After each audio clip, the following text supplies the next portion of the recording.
You know the moments when you want to do something, when there's something important that needs to get done, but somehow you hold yourself back from doing it. You keep on pushing it off. Even with the things that you love, there's something you want to create, there's something you're passionate about, there's some project that you want to start, but you somehow always get in your own way and never take action. But how comes? How comes that even with the things that we love, we hold ourselves back from doing this, from just doing it, from getting to it? This is what I'm going to talk about today. And I'm also going to share a practice with you at the end that will help you to let go of this procrastination, to beat procrastination once and for all when it comes up. So, first of all, you got to understand that human beings are always trying to avoid pain, and they're always more drawn to pleasure. If there's something that's uncomfortable, you associate pain to it and you try to avoid it. If there's something that's pleasurable, you tend to want to move to it. If there's a path, let's say you go into the woods, there's a path that you can go. You can either go to the left and to the right. One path is full of thorns, where you go through and you will have lots of wounds and scars.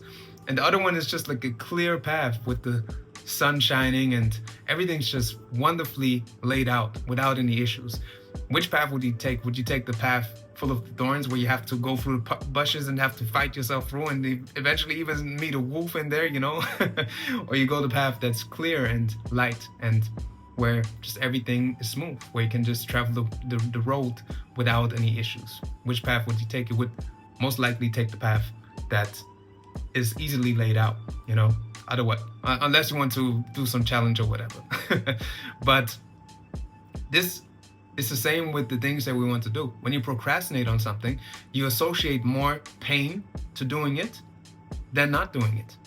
And this pain is just in your mind. It's not necessarily real. It's just a fear that's there. And this fear usually comes from the past, from experiences that you had where you're afraid that it will happen again, or it's just something that you imagine that will go wrong in the future. So eventually you're afraid of being judged when you release something, when you share your book with the world, or you feel like no one is gonna read it anyways, or you think that you won't make any money with it, or you think that people will criticize you. There's many fears that we come up with, but usually those fears hold us back from taking action. Or if there's some problem in your home, let's say that your faucet has some problem and there's something is leaking there, and you would just have to make a call. Somebody comes and gets it fixed, but you hold yourself back from making the call because you're afraid that you're eventually going to pay more money than you have right now. And that's why you keep on procrastinating, and the issue gets bigger and you just don't do it. So what we got to do, we got to flip it around. You got to turn it around. You got to associate more pleasure to taking action than not taking action. And you got to associate more pain to not taking action than to taking action. And there's a simple process, a simple exercise that you can do. And I highly suggest that you write this down. If you're watching this on the go, I would suggest that you do this when you get home. But this is really powerful, and this will help you to really tap into your emotion and to use your emotions to serve you and not to be a slave to your emotions, to use them to make the changes that you want to make and to stop procrastinating. So I urge you to do this when you are watching this right now or when you get home. So the first step is to, first of all, become aware of the benefits of not doing it, to become aware of the pros of not doing it. So let's say you want to change your diet, you want to eat more healthy, you want to eat a specific way because you've been eating junk food all the time lately and all the sugar and all of that stuff. And every time you tell yourself to do it, you struggle to let go of it. And you just keep on procrastinating. You tell yourself, okay, in the coming week, I'm going to get to it. In the coming week, I'm going to change this. Tomorrow, I'm going to get started with this. Tomorrow, I'm going to drop this. But you struggle to let it go.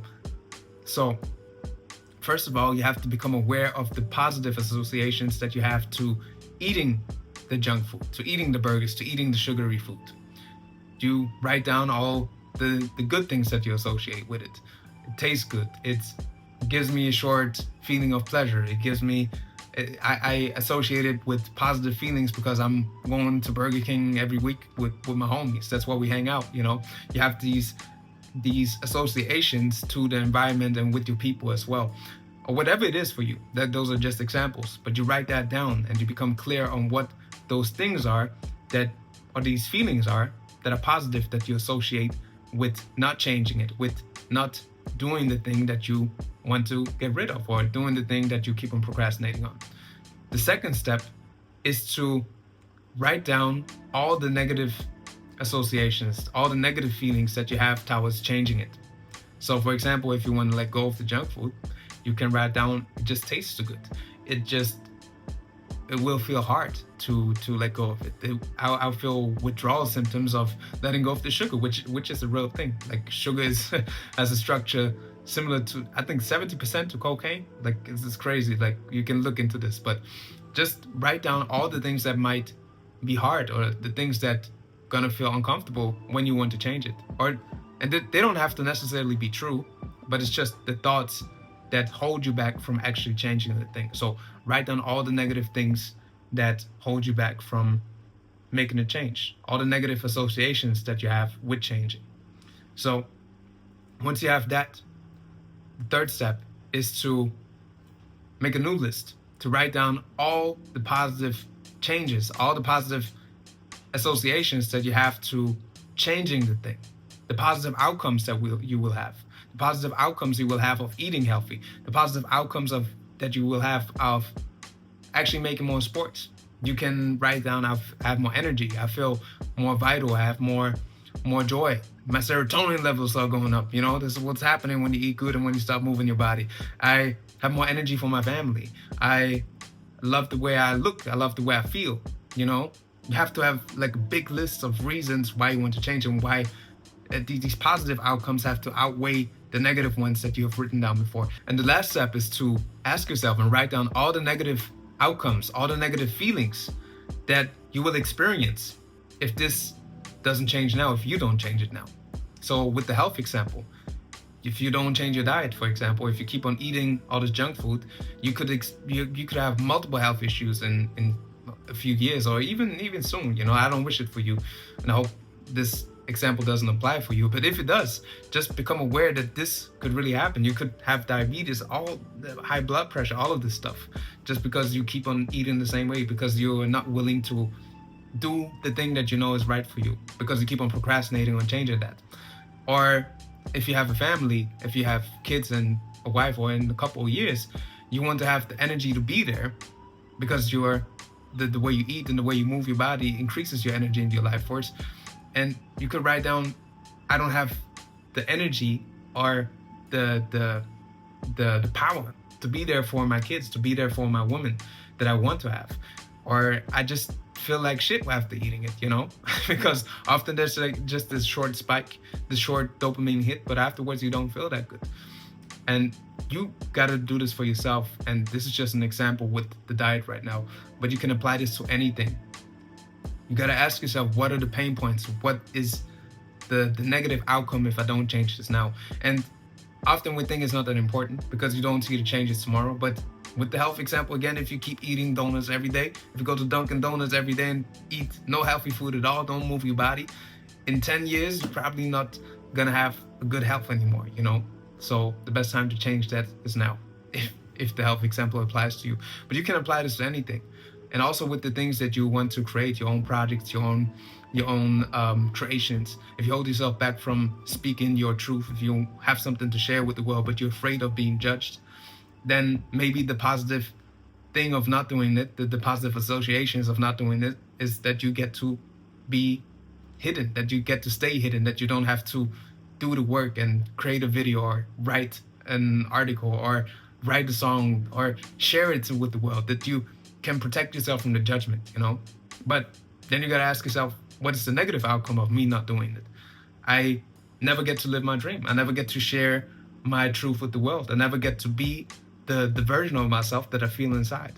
And that pain has to outweigh the pleasure of staying comfortable and the pain of not doing it, So when you do this exercise and really feel into it, after you've written it down, really look at the list and feel into each of these emotions, and make sure that the pleasure of doing the thing is bigger than not doing it, and that the pain of not doing the thing is bigger than the pain of doing it. And when you do that, you can change anything. You can really stop yourself the next time when you procrastinate and ask yourself, okay, like what are those things that hold me back from taking the action? And another thing that really helps is to just, before you do something that's uncomfortable, because we all have to do certain things that we don't want to do, just think of the positive outcome, or just think of the feeling that you will have when it is done, when it is gone, when you don't no longer have to care about it, when you no longer have to care about it, when it's just over, Or if there's something that feels uncomfortable, but you know it will give you a great result, just think of the things that you will be able to do after you have accomplished this, after you have done this thing. For example, if you want to run a marathon, the marathon is going to be hard, but the feeling after the marathon is going to be amazing. Or if you want to start a business, but you're afraid of showing up in the world and sharing your knowledge with the people, or start serving people, then you just got to imagine yourself receiving all these messages from people that you actually help with the stuff that you share, that only you can do in the way you do it. So this is really the recipe to beat procrastination, also to change any habit or any addiction that you want to change. And I changed a lot of my habits, a lot of addictions that I had in the past. I changed it with this formula, with this recipe, with this process.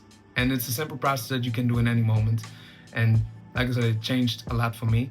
I hope that this will help you to change it, and just remind yourself of the negative outcomes if you keep on procrastinating on the things. Because the truth is, we only have now. You don't know how long you never know how long you're gonna live, or how long we're gonna live.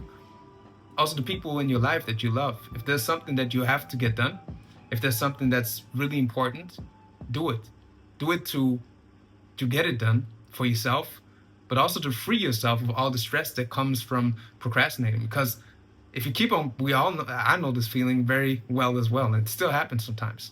But when it happens, I stop myself and ask myself, okay, like, how long do I want to keep procrastinating? How long do I want to keep this annoying feeling in my subconscious? Because it blocks your energy as well. It blocks you energetically, and it keeps on lingering in your subconscious mind. Then it pops up again, and it's like, shit, I still got to get this done. So have the courage to face it, whatever it is that you need to face, if it's uncomfortable. And if there's something that you want to get started, if there's something that you love, have the courage to do this, and look at all the positive outcomes. Look at all of the positive feelings that come from doing it, or from the feeling of seeing it done already, and then act on it. So the next time when you want to do something, just pause for a moment and feel into that version of yourself who has already done it, or just see the outcome in front of your eyes, and then you will see that things will be a lot easier. And when you keep on doing this, you will see that you will stop procrastinating. Procrastination is still going to pop up sometimes, but you know how to handle it, and you know how to get it out of the way and get the things done. So you got to ask yourself if you want to keep on holding yourself back from doing the things that you want to do, or if you actually want to make the things happen that you set yourself out to do. And it also builds integrity with yourself. It also builds trust with yourself when you do the things, when you say that you will do them, because you build trust with yourself. And that's so important, that you can look into the mirror and actually say, okay, like, I'm exactly who I say I am. I do what I say that I do. Because it just strengthens the confidence that you have in yourself, and the trust that you have in yourself, and you radiate that outwards. And then other people have confidence and trust in you, because they can sense it off of your energy. So I hope this was helpful. Like I said, write this down, do this exercise for yourself. It's very powerful.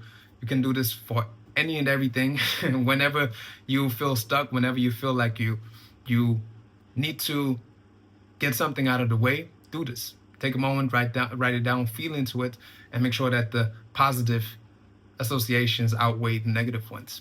And when you do this, you will see that you will feel lighter, and that you just get the things done that need to get done. If you need something that helps you to get into more flow, to increase your energy, I've also created something called the Elevation Guide. You can get that for free in my bio. There are 3 simple steps that help me to increase my energy and to just have more joy for life in general, a lot. And I trust that it will do the same for you. With that being said, I thank you for your time. I thank you for being here. I'm Law Haru, and this is the Way of Law. One love.